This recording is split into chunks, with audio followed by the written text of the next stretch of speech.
California, Orange County, Riverside County, San Bernardino County, San Diego County, and the coastal waters from San Mateo Point to the Mexican border and out 60 nautical miles, including San Clemente Island.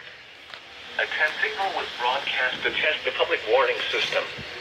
The test is normally conducted between 10 a.m. and noon each Wednesday, weather permitting. The signal was also used to test the activation and emergency readiness of the Skywarn network of radio operators.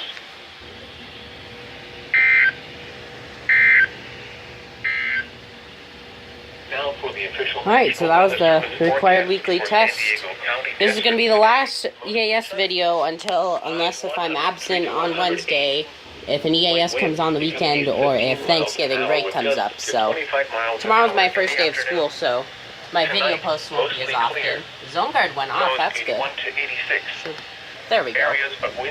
So yeah, this will be the last EAS video until the weekend or break or something.